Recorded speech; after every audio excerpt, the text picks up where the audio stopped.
Okay. Apparao గారు, సరే నిన్న వైఎస్ఆర్ కాంగ్రెస్ పార్టీకి సంబంధించినటువంటి సభ జరిగింది. At the same time sorry కూటమి సభ జరిగింది. వైఎస్ఆర్ కాంగ్రెస్ పార్టీ నిరసన చేశామని చెప్పేసి చెప్పినటువంటి పరిస్థితి. సో గతంలో కూడా మనం చూసాం ఇలాంటి కార్యక్రమాలు. జగన్మోహన్ రెడ్డి గారు అటెండ్ అయ్యేటటువంటి కార్యక్రమాలు ఏమన్నా ఉంటే హౌస్ అరెస్టులు చేసేసేవాళ్ళు, బయటకు కూడా రానిచ్చేటటువంటి పరిస్థితులు మనం చూసాం. గతంలో అనేక సందర్భాల్లో చూసాం.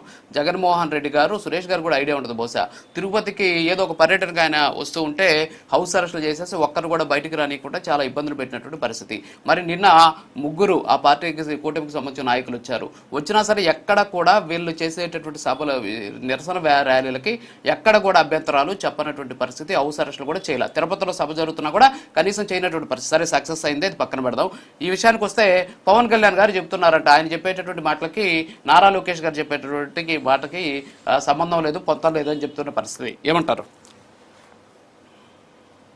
రాజు గారు? ముందుగా మీకు, పెద్దల కృష్ణాంజనేయ గారికి, తోటి ప్యానల్ సభ్యులకు, ప్రైమ్9 ప్రేక్షకులకు హృదయపూర్వక నమస్కారాలు. Very good morning.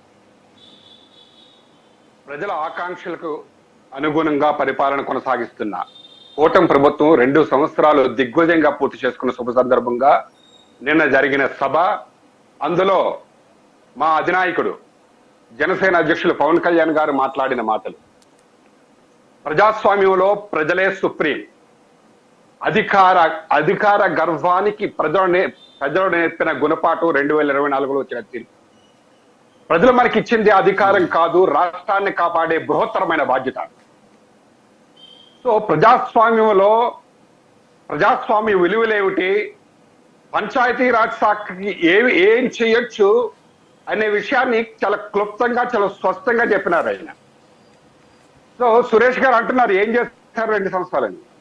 సార్ మీకు తెలియదా, స్వతంత్ర భారతదేశంలో 78 సంవత్సరాలు వచ్చిన తర్వాత పంచాయతీరాజ్ శాఖ విత్ ఇన్ 2 years లో ఏ రాష్ట్రంలో ఈ విధమైన కార్యక్రమాలు చేసింది, ఏ ప్రభుత్వంలో చేశారు చెప్పండి ఒకసారి, చెప్పగలుగుతారా?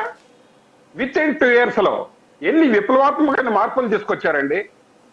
సుమారు 10,000 మందికి సిఫార్సులు లేకుండా ప్రమోషన్లు ఇవ్వడమే దగ్గర నుంచి గ్రామ అభివృద్ధిని, గ్రామాన్ని ఈరోజు మనం దేశ అభివృద్ధి చేయాలంటే గ్రామాల అభివృద్ధి చేయాలనే అంశాన్ని దృష్టిలో పెట్టుకొని ఆయన గ్రామాల్లో గాని, గిరిజన తండాల్లో గాని, రోడ్ల దగ్గర నుంచి ఏ విధంగా ముందుకు పోతున్నాయి పంచాయతీరాజ్ వ్యవస్థ అనేది మీరు దేశం మొత్తం తెలుసు. ఈ రోజు కేంద్ర ప్రభుత్వం ఇస్తున్న అవార్డులు కూడా మీరు చూస్తున్నారు.